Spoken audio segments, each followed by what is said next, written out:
बोलिए कृष्ण भगवान की जय, गाय माता की जय। प्लीज़ मेरे चैनल को सब्सक्राइब ज़रूर से कीजिएगा अगर आपको मेरे बनाए हुए वीडियो पसंद आते हो तो। गोपाष्टमी की कहानी। कार्तिक शुक्ल पक्ष अष्टमी तिथि को गोपाष्टमी के रूप में मनाया जाता है। इस दिन भगवान श्री कृष्ण ने गोचारण लीला आरंभ की थी। इस दिन बछड़े सहित गाय का पूजन करने का विधान है।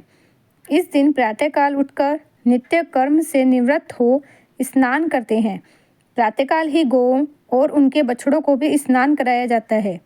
गौ माता के अंगों में मेहंदी, रोली, हल्दी आदि के थापे लगाए जाते हैं। गायों को सजाया जाता है। प्रातःकाल ही धूप, दीप, पुष्प, अक्षत, रोली, गुड़, जलेबी, वस्त्र और जल से गौ माता की पूजा की जाती है और आरती उतारी जाती है। पूजन के बाद गौ घास निकाला जाता है। गौ माता की परिक्रमा भी की जाती है। परिक्रमा के बाद गायों के साथ कुछ दूर तक चला जाता है। भगवान ने जब छठे वर्ष की आयु में प्रवेश किया तब एक दिन भगवान माता यशोदा से बोले, मैया अब हम बड़े हो गए हैं।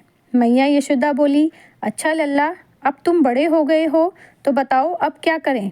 भगवान ने कहा, अब हम बछड़े चराने नहीं जाएंगे, अब हम गाय चराएंगे। मैया ने कहा, ठीक है, बाबा से पूछ लेना। मैया के इतना कहते ही झट से भगवान नंद बाबा से पूछने पहुंच गए। बाबा ने कहा, लाला अभी तुम बहुत छोटे हो, अभी तुम बछड़े ही चराओ।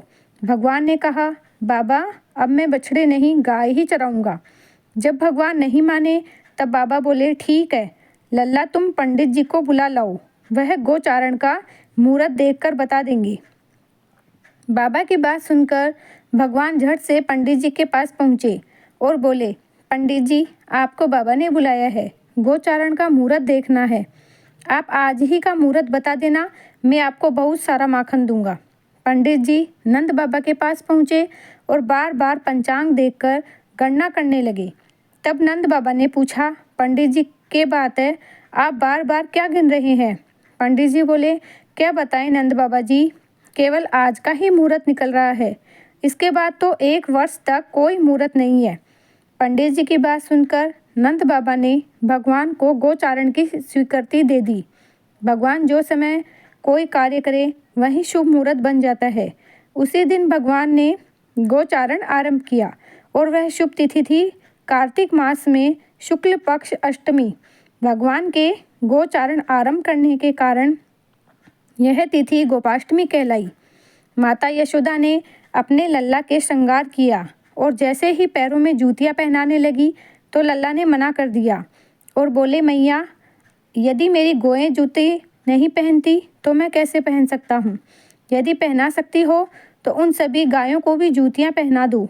और भगवान जब तक वृंदावन में रहे भगवान ने कभी पैरों में जूतियाँ नहीं पहनी।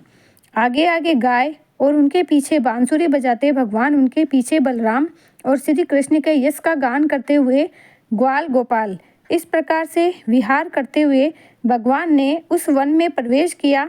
तब से भगवान की गोचारण लीला का आरंभ हुआ। जब भगवान गोए चराते हुए वृंदावन जाते तब उनके चरणों से वृंदावन की भूमि अत्यंत पावन हो जाती है। वह उन गौओं के लिए हरी भरी घास से युक्त एवं रंग बिरंगे पुष्पों की खान बन गया था। बोलिए गाय माता की जय, कृष्ण कन्हैया लाल की जय।